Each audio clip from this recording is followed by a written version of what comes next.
We could even send the whole Spanish Veda base. Then you would have all the Vedic scriptures. You should study the scriptures, ask questions like this, get clarification, and chant the holy name. Offer your food to God, and everything else is there in the scriptures. The basics are 4 regulative principles, chanting, and study of the scriptures. And if you do the scriptural study nicely, then you will get everything else from that.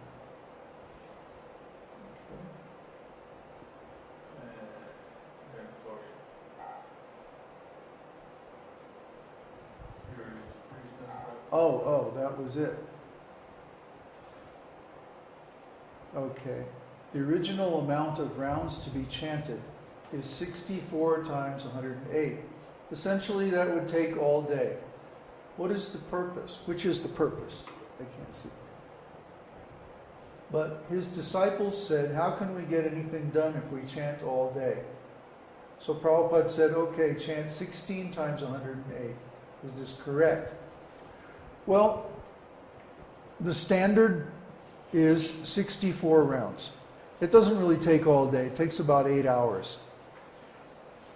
So if you're living in India in an ashram situation, and you don't have to worry about your financial support and like that, then you can chant for 8 hours, and then you have the rest of the day free.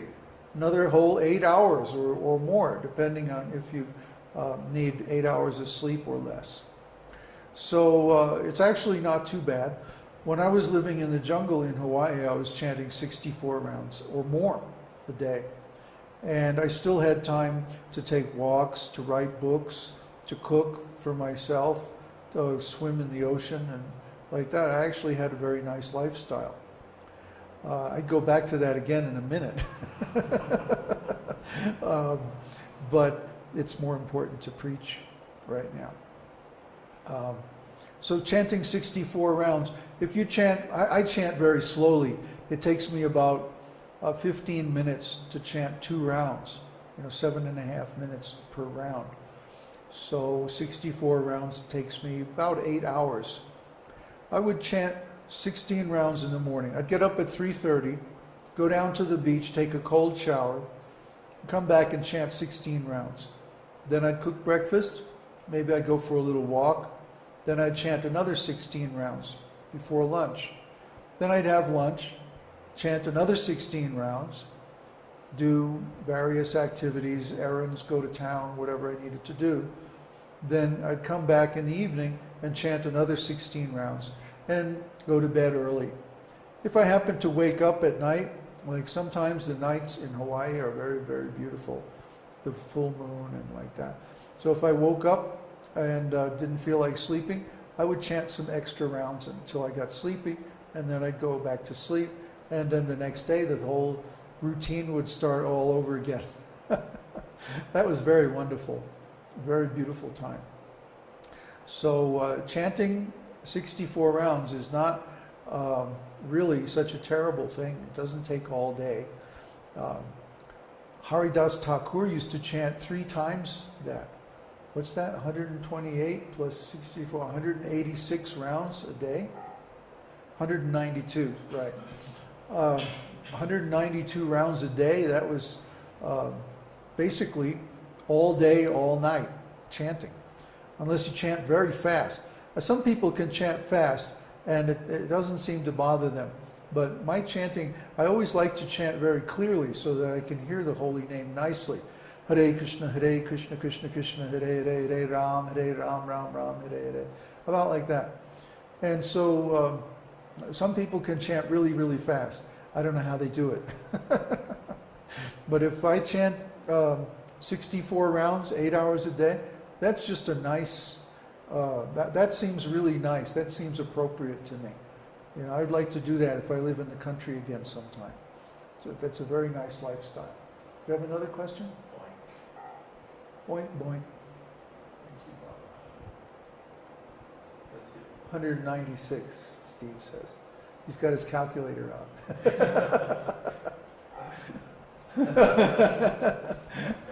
I love this video conferencing system. This is so cool. I think we're going to be, you used to be good at math. Then you got a calculator, right?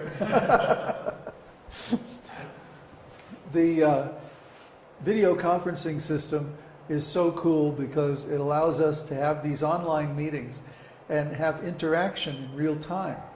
I think that's a really wonderful way to build a community. We're going to be using this system more and more. And I think you're going to find that these satsangs are going to get full very quickly. We only have 15 slots in our online account right now. So what do you bet? Within 2 or 3 weeks, there'll be like people fighting to get in. Sorry, it's full. But we can always get more. The point is, we have a means now for a distributed, global, virtual, spiritual community. This hasn't existed before in the past. I mean, unless you have some kind of mystic power, you could teleport somewhere or something. In the past, people had to physically travel in order to meet together. Now that we can meet over the internet, it's very easy to have these meetings even though we're thousands of miles apart. It's a miracle. It's like mystic powers. Someone had said, in fact, I think it was a German scholar, maybe Florian knows who it is. He said, I'm going to India to study bhakti. And everybody said, well, why aren't you going to study yoga and mystical powers and stuff? He said, well, modern technology already gives us everything that you can get from mystic powers, so what's the use of studying that? He's very intelligent. So our modern technology is enabling us to leverage the power of the internet to have a spiritual community, even though we're not physically in the same place. And that's a great benefit for us, because people who have sincere interest in spiritual things are rare. If you've ever tried to preach, you find out how rare they are. So I hope that you continue to attend these online satsangs and the different seminars that we also present, because this spiritual association is the most valuable thing in human life. It gives us the enthusiasm to continue our studies and to advance in different spiritual practices, even though we may not have anybody physically close to encourage us. We can encourage each other online. So I really want to thank Uddhava Prabhu for getting all this technology together. He's invested hours and hours. I don't know how many hours he's invested. We lost track. But it's cutting edge technology, so there were issues that we had to solve to get the thing to work nicely. But now I think it's working very smoothly, and we want to continue this. Who's talking? Bonk, bonk, bonk.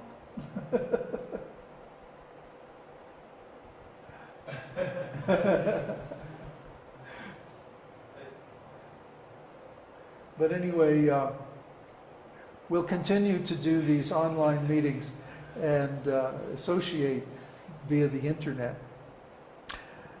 Now I'd like to chant the Damodar Ashtakam. This is the month of Damodar. And Damodar is a form of baby Krishna who is tied by his mother to a wooden grinding mortar because he's been a really bad boy. Krishna is such a little rascal. I'm sure they cannot hear the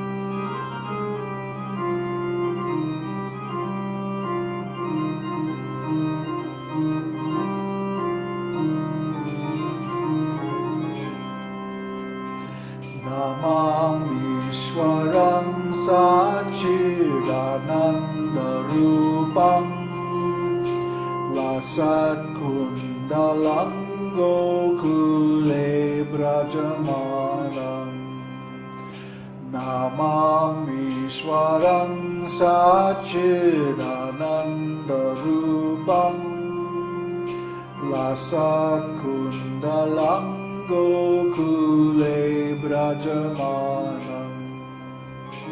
Jasoda Bhiyo Lukaladhavamanam Param Rishtamatyam Tato Drutya Gopya Jasoda Bhiyo